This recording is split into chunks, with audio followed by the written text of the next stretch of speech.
আসসালামু আলাইকুম রহমতুল্লাহ বারাকাতুহ। জাযাকুমুল্লাহ খাইরান শেখানা। আমি কি গুনাহগার হব যদি প্যান্ট হাঁটুর উপরে পরিধান করি, বিশেষ করে জনসম্মুখে? Will I get sinned if I wear trousers above the knee in public? বিসমিল্লাহির রহমানির রহিম। আলহামদুলিল্লাহ ওয়াসসালাতু ওয়াসসালামু আলা রাসূলিল্লাহ ওয়া আলা আলিহি ওয়া সাহবিহি ওয়া মান ওয়ালা, আম্মা বাদ। প্রশ্ন করছেন যে আমি যদি হাঁটুর ওপরে আমার প্যান্ট পরি, হাফ প্যান্ট, তাহলে কি গুনাহগার হব? নবী সাল্লাল্লাহু আলাইহি ওয়াসাল্লাম বলেছেন, ইন্নাল ফাখিযা আওরা, রান ওরু হচ্ছে ঢেকে রাখার বস্তু। কিন্তু আওরা বা ঢেকে রাখার যে শরীরের অংশ পুরুষদের ক্ষেত্রে, এটি পুরুষদের ক্ষেত্রে, মহিলার ক্ষেত্রে প্রযোজ্য নয়। আর মহিলাদের ক্ষেত্রে নবী সাল্লাল্লাহু আলাইহি ওয়াসাল্লাম হাদিস হচ্ছে আল মারআতু কুল্লুহা আওরা, নারী জাতীয় মাথা থেকে পা পর্যন্ত পুরোটাই হচ্ছে আওরা, মানে ঢেকে রাখার বস্তু। জি, পুরোটাই কভার থাকবে।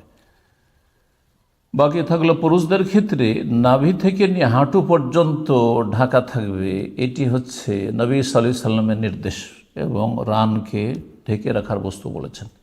কিন্তু কখনো কখনো নবী সাল্লাল্লাহু আলাইহি ওয়াসাল্লাম রান খোলা রেখেছেন, প্রয়োজন নেই। হ্যাঁ, সাধারণ প্লেসে নয়, হ্যাঁ ঘরের বাইরে নয়, কিন্তু হয়তো বিশিষ্ট দু একজন, আবু বকর আসছেন, ওমর আসছেন, খোলা থাকলো। উসমান আসলেন, তখন উসমান বড় লজ্জাশীল ছিলেন, তখন ঢেকে দিলেন, যেমন হাদিস রয়েছে। এখান থেকে বোঝা যায় যে রানের কিছু অংশ, হাঁটুর ওপরে কিছু অংশ যদি খোলা থাকে সেটা হারাম নয়, কিন্তু প্রয়োজনে খোলা যেতে পারে। আর বিনা প্রয়োজনে, হ্যাঁ, সাধারণ জায়গায় লোকজনের সামনে পুরুষ মহিলা রাস্তায় চলাফেরা করছে, হাফ প্যান্ট পরে ঘোরাফেরা করছেন, এটা কোনো ভদ্র মানুষের পরিচয় নয়, এটা একজন মুমিন আল্লাহ ভীরুর পরিচয় নয়, এটি তাকওয়া পরিপন্থী অবশ্যই অনুত্তম। আর এটা সবসময় খোলা জায়গায় করলে এটি নাজায়েজ, অবশ্যই খোলা জায়গায় করলে নাজায়েজ, কিন্তু প্রয়োজন নেই। কৃষি কাজ করছে মাঠে ঘাটে, আর রানের কাপড় কিছুটা উঠাইতে হচ্ছে, জায়েজ রয়েছে। কতটা হারাম সেটা হচ্ছে আসাউ আতান, ওলামারা বলেছেন।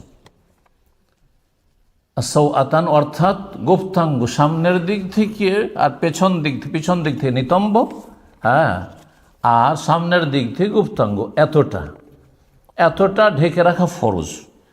আর তারপরে হাঁটুর উপরে যে রানের অংশগুলি রয়েছে, প্রয়োজনে কখনো কখনো খোলা যেতে পারে, কিন্তু এমনি সময় সাধারণ প্লেসে, যেমন প্রশ্নকারী করেছেন, এভাবে খুলে চলাফেরা করা একজন মুসলিমের জন্য জায়েজ নয়।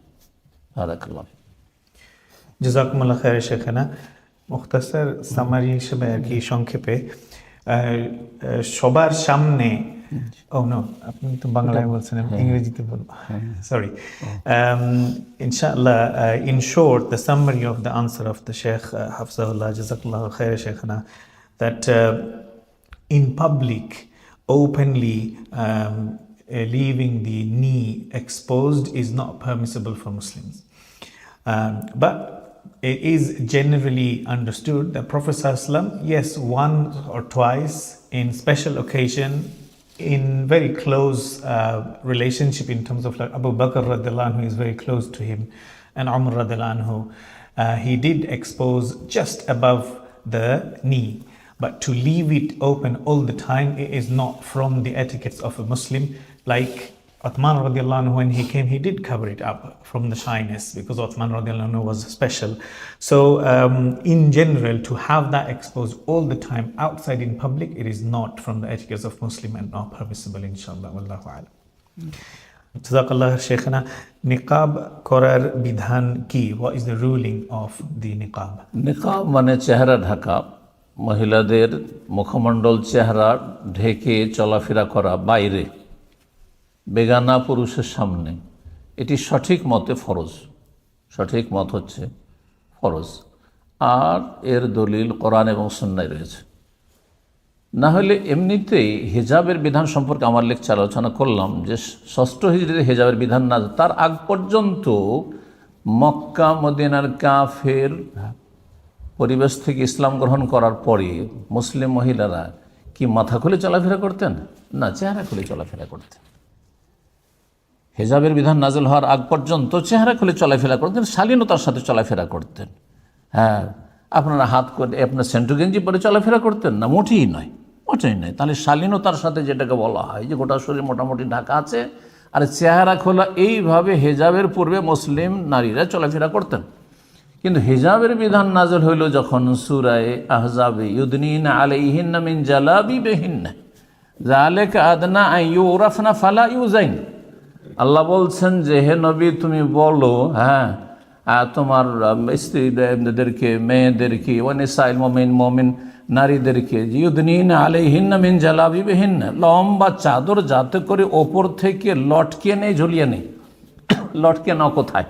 মাথায় না চেহারায়, মুখমণ্ডলে? তাহলে বোঝা গেল যে চেহারা ঢাকতে হবে। এটি হচ্ছে সঠিক মত। আর কিছু শিথিলপন্থী ফোকাহা রয়েছেন যারা বলছেন চেহারা ঢাকা ওয়াজিব, ফরজ নয়, এটি মুস্তাহাব। জি, কিন্তু সালাফি অধিকাংশ ওলামা ইকরামগণ, বরং প্রায় ওলামা ইকরাম এক দুজন বাদ দিয়ে সবাই বলছেন যে চেহারা ঢাকা ফরজ। আল্লাহ বলছেন যালিকা আদনা ইউর, এতে বোঝা যাবে যে এরা হচ্ছে পরেজগার মহিলা, এরা হচ্ছে দিনদার ধার্মিক মহিলা, ভদ্র মহিলা। ফালা ইউজাইন, তাদেরকে উত্ত্যক্ত করা হবে না, তাদেরকে কষ্ট দেওয়া হবে না। যুবকরা ফেলফেল করে তাদের দিকে তাকাতে যায়। বোরকা পরে থাকলে আগে থেকে দূরে, শরীর যদি ঢাকা থাকে, নেকাব চেহারা ঢাকা থাকে, কেউ তার ধারে কাছে যাবে না। আর যখনই যত বেশি খোলামেলা চলা, তত কাছাকাছি পুরুষরা এগিয়ে আসবেই, জি, আর কষ্ট দেবে। আল্লাহ রাব্বুল আলামিন যেন এ বিষয়ে বন্ধুদেরকে বলবো পুরোপুরি তাকওয়ার পরিচয় দেওয়ার যেন তৌফিক দান করেন এবং চেহারা ঢাকার যেন তৌফিক দান করেন। জি, Jazakallah khair, Shaykhana. Niqabir ব্যাপারে, the question was about niqab, and the Shaykh Hafzahullah, he mentioned that the correct opinion and more correct opinion that it is fard in front of the non-maharam male for every believing women. And Shaykh was explaining that before the hijab ayat came down, women in the Muslim society, they were already covered up in a modest clothings. And when the verse of Surah Ahzab came that, take a long sheet of cloth and hang it over, the question is, hang it over what? The point is simple, is that to hang it over the face. And most of the scholars from Salaf and our Manhaj, they mention it as a fard. There are some scholars who do say that it is mustahab, but most of the scholars' opinion that it is fard. And Allah mentioned in the Quran that this shows that this niqab is a symbol of a Muslim woman, that she is honorable and she is a Muslimah, and people will not harm her because of her identity. So may Allah subhanahu wa ta'ala give the ability and understanding to our respected sisters so that we can act and perform niqab inshallah correctly. Jazakallah khair. This question is, if someone is doing sihr in your family, do you stay away from them? কেউ যদি আমার পরিবারের কেউ যদি আমার উপরে জাদু করে বা সিহর করে, তাহলে তাদের থেকে কি দূরে থাকতে হবে? যদি কেউ জাদু করে তাহলে আপনাকে ক্ষতি করেছে, সুতরাং অবশ্যই দূরত্ব বজায় রাখতে হবে যাতে করে তার খারাপি থেকে, অনিষ্ট থেকে বাঁচতে পারে। কিন্তু যদি একেবারে নিকট আত্মীয় হয় তাহলে দূরে থেকে যোগাযোগ রাখবেন, দূরে থেকে সিলাতুল আরহাম করা যেতে পারে। আজকাল সোশ্যাল মিডিয়ার যুগে আপনি বিভিন্ন মাধ্যম দিয়ে মাঝে মধ্যে কথা বলে নিলেন, মাঝে মাঝে মেসেজ দুয়া সালাম করলেন, কিন্তু সরাসরি তাদের বাড়ি গেলেন না, যাতে ক্ষতি না করতে পারে, বা তাদেরকে নিজের বাড়িতে নিয়ে আসলেন না। এইভাবে চলা যেতে পারে, আত্মীয়তার সম্পর্ক বহাল থাকলো আর তাদের অনিষ্ট থেকেও বাঁচতে পারলেন। জি, আল্লাহ হেফাজত করুন। Jazakumullah khair, Shaykhana. And the Shaykh says that this is a difficult situation, but we have two things here. One is silatul rahim and one is staying away from the harm, because sihr is very harmful. If it is close relative, Shaykh's advice is that to stay away from them, but keep in touch from distance, like with messages, with there's social media time and age, but try to refrain from visiting them so that they cannot directly affect you or invite them into the house. And may Allah subhanahu wa ta'ala protect all of us, inshallah.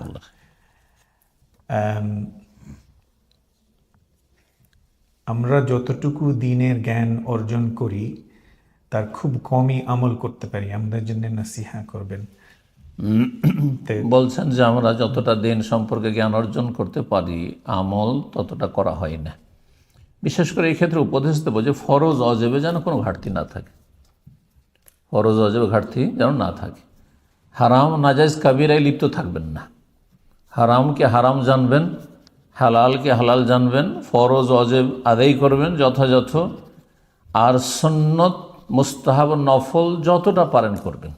আজকাল বিশেষ করে বোনেরা যারা practising তারা সুন্নত নফলের ক্ষেত্রে খুব বেশি একটু আগ্রহী, যার ফলে অনেক বেশি জিকির আজকার করতে পারছেন না, অনেক বেশি হয়তো কোর্সেস করতে পারছেন না, অনেক বেশি আপনার ইসলামের ক্ষেত্রে সময় দিতে পারছেন না, ভাবছেন যে আমার বড় ঘাটতি হয়ে গেল। না, ফরজ কাজ ত্যাগ করেননি আপনি, তার চাইতে বেশি ফরজ ছিল। আপনি মৌলিক বিষয়গুলি জানছেন যার মাধ্যমে আপনি দৈনন্দিন আল্লাহর হক আদায় করতে পারবেন, মানুষের হক আদায় করতে পারবেন, স্বামীর হক আদায় করতে পারেন, স্ত্রীর হক আদায়। আপনি নফল সুন্নাত মুস্তাহাব করতে গিয়ে যদি ফরজ আপনার ছুটে যায় বা ঘাটতি হয়, যেমন স্বামীর যত্ন নিতে পারছেন না, তার জন্য যেসব পরিচর্যা বাড়িতে প্রয়োজন রয়েছে, খাবার দাবার রেডি করতে পারছেন, ওইদিকে ক্লাস নিয়ে বসে আছে, অনলাইন ক্লাস করছি, এগুলো জায়েজ নয়। আপনি ফরজ বাদ দিয়ে সুন্নতকে গুরুত্ব, নফলকে গুরুত্ব মোটেই জায়েজ নয়। আল আহম ফাল মহিম, এই বিষয়টি আমি কিন্তু বুঝছি, এই জন্য বলছি এক শ্রেণীর বোনেরা এরকম রয়েছেন, এমনটা করবেন না। ফরজ প্রতিদিন যা রয়েছে তাতে কোনো ঘাটতি না, 5 ওয়াক্ত সালাতে যেন কোনো কমতি না হয়, ফজরে যেন সূর্যটা না উঠে যায়, হারাম কাবিরা আপনার জীবনে যেন না থাকে। জি, এইভাবে চলবেন ইনশাআল্লাহ তাআলা, আল্লাহ রাব্বুল আলামিন মাফ করবেন। আসসালাওয়াতুল খামসু ওয়াল জুমআতু ইলাল জুমআতি ওয়া রমাদানু ইলা রমাদান মুকাফফিরাতুল লিমা বাইনাহুন ইজা ইজতুনিবাতিল কাবাইর। এই হাদিস স্পষ্ট। 5 ওয়াক্ত সালাত আদায় করছেন, আর জুমা আদায় করছেন, আর তারপর রমজানের ফরজ আদায় করছেন, পয়সা থাকলে যাকাত দিচ্ছেন, হ্যাঁ, আর তারপরে গুনাহ থেকে বাঁচছেন, কাবিরা থেকে বাঁচছেন, তাহলে মুকাফফিরাতুল লিমা বাইনাহুন, এর মাঝে যেসব ভুল ত্রুটিগুলো সাগীরা ছোটোখাটো ভুল ত্রুটি হচ্ছে আল্লাহ মাফ করে দেবেন। কিন্তু শর্ত হচ্ছে এজাজতুনিবাতিল কাবিরা থেকে বেঁচে থাকতে হবে। হারাম দেখবেন না, হারাম শুনবেন না, হারাম খাবেন না, হারাম উপার্জন করবেন না, হারাম জীবনযাপন করবেন না। আল্লাহ বুঝার আমল করার তৌফিক দান করেন। Jazakallah khair, Shaykhana. So the question was about that we have some knowledge, or we have attained some knowledge, but we cannot do too much of the deeds of a'mals and good deeds. What is the nasiyah? Shaykh Hafizahullah has just given a very simple principle that do not leave the fara'id and wajibat, and do not fall into haram and kabair. And in between is the sunan and mustahab, all these things, inshallah, if it's possible, when possible, we are encouraged to do it, but it should not take precedence over the fara'id and over the wajibat. Because Sheikh gave an example, say for a sister, if she is married and she's doing online classes or lots of other extra knowledge that she is trying to attain, but then her family member, her husband who comes and who needs attention, who needs the khidmah and everything, and she's unable to do it, that will not be beneficial, and that will not be the correct way of doing it. And he mentioned the beautiful reminder that, you know, the 5 salawat and the Jumu'ah to Jumu'ah, Umrah to Umrah, all these are kaffarat. So in between, inshallah, the small mistakes Allah subhanahu wa ta'ala will forgive, inshallah, and we try our best and never miss the fajr and not let the sun rise upon you, and do the fara'id and do the wajibat. Inshallah, slowly Allah subhanahu wa ta'ala will give the ability. May Allah subhanahu wa ta'ala give us the understanding. Next question is, how far do you travel and how long does one stay in one place for qasr prayer? So Shaykhana, প্রশ্নটা এখানে যে কত দূর আর কত দিন থাকলে কসর করা যাবে। কসরের ক্ষেত্রে কত দিন আর কত দূর, এই মসজিদেই কিন্তু গত বছর এই প্রশ্ন করা হয়েছিল, ডিটেলস বলেছিলাম। কসরের ক্ষেত্রে সবচাইতে সতর্কতামূলক মত হচ্ছে যে 4 দিনের বেশি কোথাও একই জায়গায় যদি অবস্থানে নিয়ত করেন, কোনো এক জায়গায়, যেমন এখানে আমি এসেছি আর আমি এসেই একাধারে আমি 5 দিন থাকব, তাহলে প্রথম দিন থেকে আমি মুকিম, এবং এর উপর আমল আমি করি, এবং শেখ আব্দুল্লাহ ইবনে বাজ রহমতুল্লাহ আলাইহির ফতোয়া এটি। জি, সময়ের স্বল্পতার জন্য সে দলিলের দিকে যাচ্ছে। নবী সাল্লাল্লাহু আলাইহি সাল্লামের হজের বছরের যে সফরে নবী সাল্লাল্লাহু আলাইহি সাল্লামের কসর বিষয়টি সেটা 4 দিনের মধ্যে সীমিত ছিল। এটা সবচাইতে নিরাপদ মত। আর এর বেশি যারা কেউ 19 দিন বলেছেন যে আপনি করতে থাকেন না, এগুলি ঝুঁকিপূর্ণ মত। ঝুঁকিপূর্ণ কাজ করবেন না, কারণ আল্লাহ মূলত 4 ফরজ করেছেন। কোনো জায়গায় কসর রয়েছে, কসর করা প্রথম কথা ফরজ, ওয়াজিব নয় যে কসর না করলে গুনাহগার হয়ে যাবেন। আপনার যেখানে সন্দেহ হবে সেখানে যদি আপনি কসর করে নেন অথচ আপনার 4 ফরজ হয়ে রয়েছে, তাহলে আপনি ফরজ ত্যাগ করে জাহান্নামে যাওয়ার কাজ করলেন। কিন্তু আপনার জন্য ছাড় আছে, দুই পড়ার অনুমতি আছে, 4 পড়ে নিয়ে আল্লাহ এই কথা বলবেন না আর শাস্তি দেবেন না যে তুমি 4 কেন পড়লে। আশা করি বিষয়টি বুঝতে পেরেছেন। দূরত্বের ক্ষেত্রে 2টো মত রয়েছে। একটি মত হচ্ছে যে আনুমানিক 80 কিলোমিটার বা 48 মাইল। আর আরেকটি মত হচ্ছে যে যেটাকে সাধারণত সফর বলা হয়। এখান থেকে 10 কিলোমিটার যাবেন, আমি শুনলাম এখানে অনেক ভাইরা নাকি এখান থেকে 10 কিলোমিটার বাইরে যাচ্ছেন আর কসর করে ফেলছে। এটা সফর? কোন ভাষায় সফর হয়? দেশের ভাষায় সফর যে আমি ট্রাভেলিং করছি? হ্যাঁ, না, মোটেই না। একটু বিনোদনে যাচ্ছি, মাঠে ঘাটে একটু, তাই পাহাড়ের চূড়ায়, এটা সফর নাই। যাকে সফর বলা হয় আপনার পরিভাষায় সেই সফর হইতে হবে।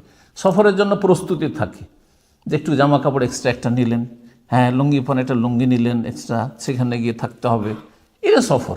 এই নয় যে কিছুক্ষণ 1 ঘন্টা গেলেন আর ছেলে মেয়ে নিয়ে আর পরিবার ঘুরলেন আর তারপরে চলে আসে সেখান থেকে, সফর হয়ে গেল এমনিতে।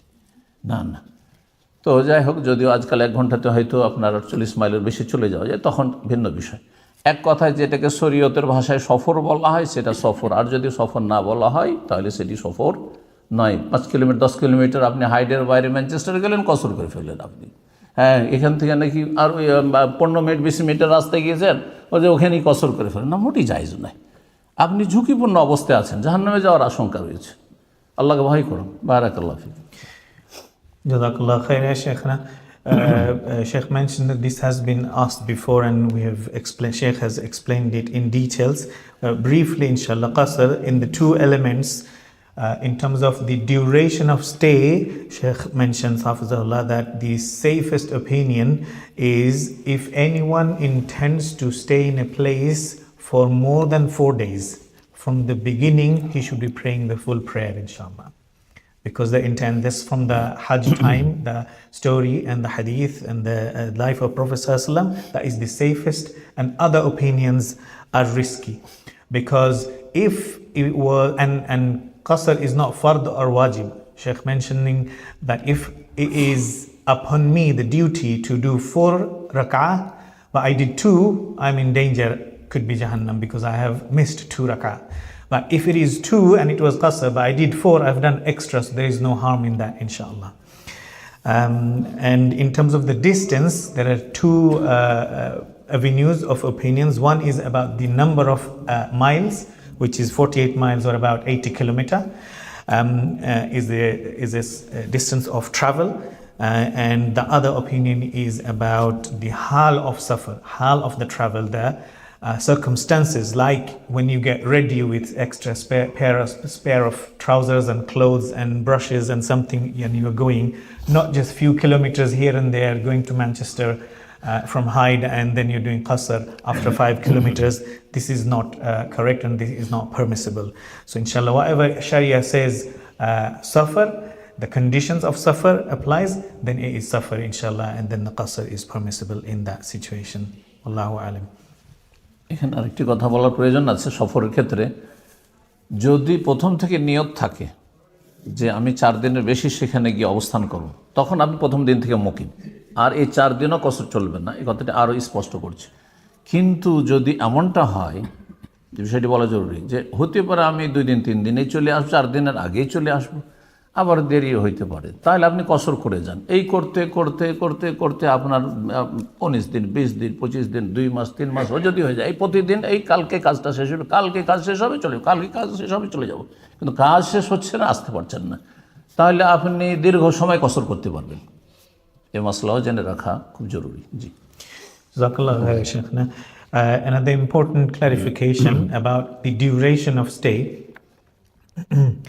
if we have already mentioned that if we have intended to stay from the beginning, we know we will stay more than 4 days.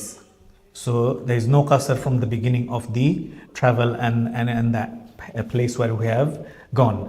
But if we are going for 2 days or 3, so less than 4 days, but you're not sure that the job that we are taking or the thing that we want to go for is not going to be done, we're not sure. Maybe tomorrow it will be done or the day after.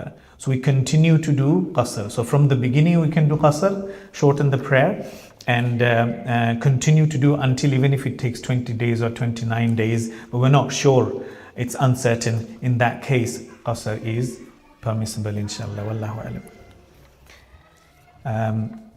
Assalamu alaikum. আমাদের বাচ্চারা পড়ালেখার প্রথম সময়ে সহি তরিকায় গড়ে ওঠার জন্য কোনো প্রতিষ্ঠান বা মাদ্রাসা করার চিন্তাধারা কি আছে?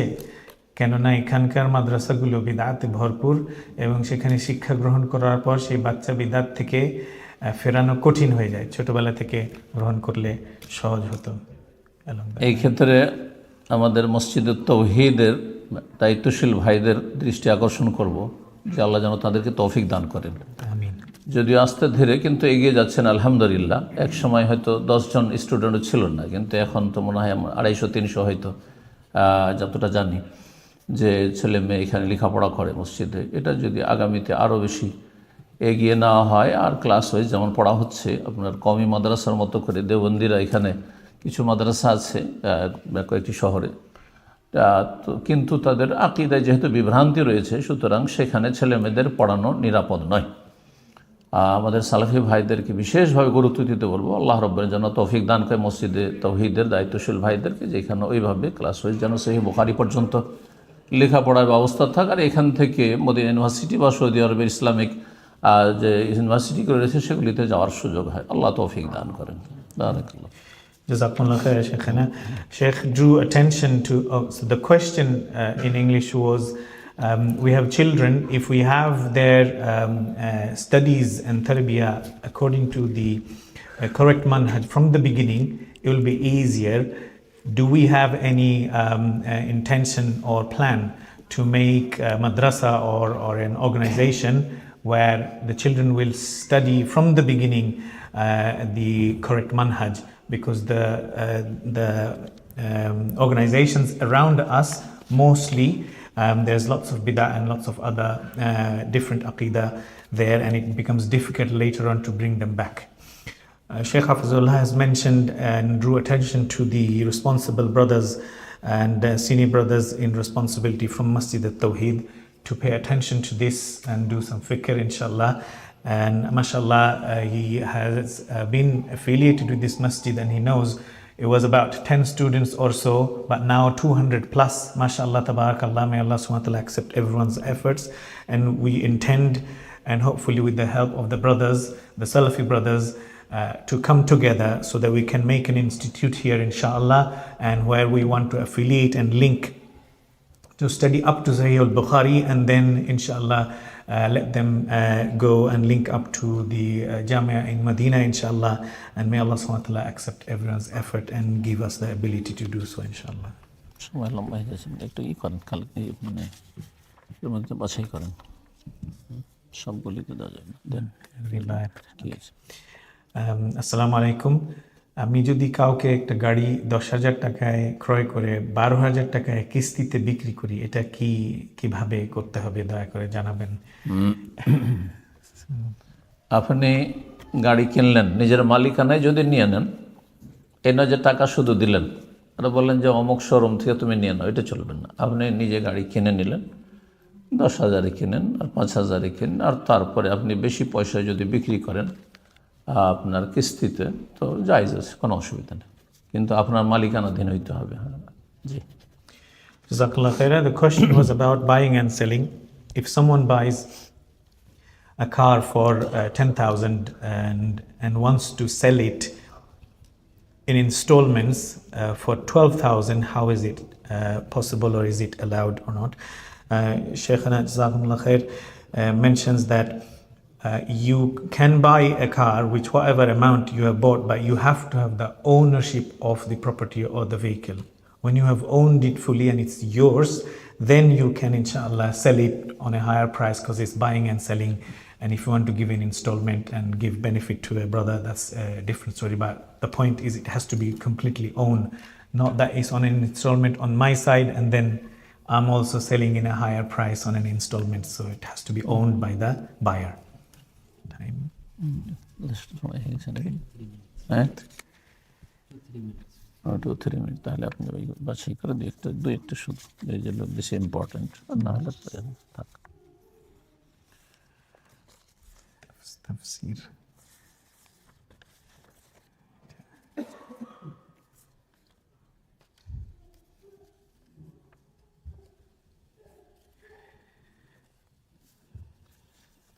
This very similar answers. Okay. কোনো ইমাম যদি বিশ্বাস করে আল্লাহ নিরাকার ও সর্বত্র বিরাজমান, তার পিছনে কি সালাত আদায় করা যাবে? কোনো ইমাম বা সাধারণ মানুষই হোক না কেন, যদি বিশ্বাস করে যে আল্লাহ নিরাকার, আল্লাহর চেহারা নেই, আল্লাহর হাত নেই, আল্লাহর চোখ নেই, অথচ আল্লাহ বলছেন আছে, তাবারাকাল্লাযী বিয়াদিল মুলক ওয়া ইয়াবকা ওয়াজহু রাব্বিকা ওয়া লা তুসনা আলা আইনি। হ্যাঁ, কোরআনে স্পষ্ট রয়েছে। আর যদি বলে যে না আল্লাহ নিরাকার, তাহলে সেই ব্যক্তি মুসলিম না, তাকে ইসলামে আসতে হবে, জ্ঞান অর্জন করা ফরজ হয়ে আছে তার উপর, তার পেছনে সালাত পড়া জায়েজ নয়। জি।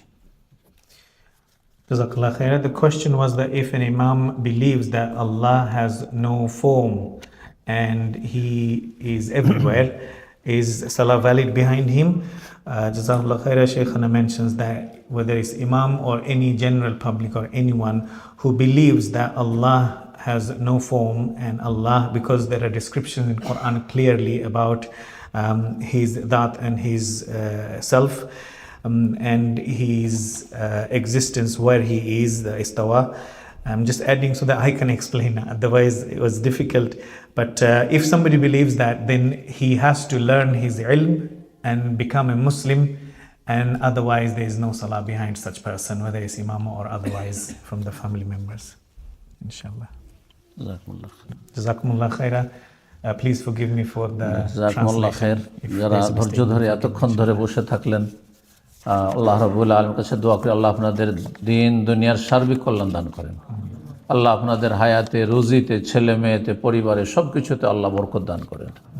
সমস্ত রকমের অনিষ্ট বালা মুসিবত থেকে আল্লাহ যেন হেফাজতে রাখেন। দুনিয়া আখিরাত আল্লাহ রাব্বুল সম্মানিত করেন, জান্নাতুল ফিরদাউস দান করে, জাহান্নামের আযাব থেকে, দুনিয়ার শাস্তি থেকে, আল্লাহ রোগ থেকে, বিপদ আপদ থেকে আল্লাহ রাব্বুল আলামিন যেন আমাদের আপনাদের সকলকে আল্লাহ যেন হেফাজতে রাখেন। যতদিন আল্লাহ রাখবেন আপনাদেরকে আমাদেরকে আল্লাহ যেন ঈমানের সাথে সুস্থতার সাথে রাখেন। যখন নেবেন আল্লাহ তাওহীদের সাথে, কালেমা তাইয়্যিবার সাথে, ঈমানের সাথে আল্লাহ যেন সুস্থতার সাথে আমাদেরকে নেন। রব্বানা আতিনা ফিদ দুনিয়া হাসানা ওয়া ফিল আখিরাতি হাসানা ওয়া কিনা আযাবান নার। রব্বানা হাব লানা মিন আজওয়াজিনা ওয়া যুররিয়াতিনা কুররাতা আ'য়ুন ওয়াজআলনা লিল মুত্তাকিনা ইমামা। সুবহানা রাব্বিকা রাব্বিল ইজ্জাতি আম্মা ইয়াসিফুন ওয়া সালামুন আলাল মুরসালিন ওয়াল হামদুলিল্লাহি রাব্বিল আলামিন।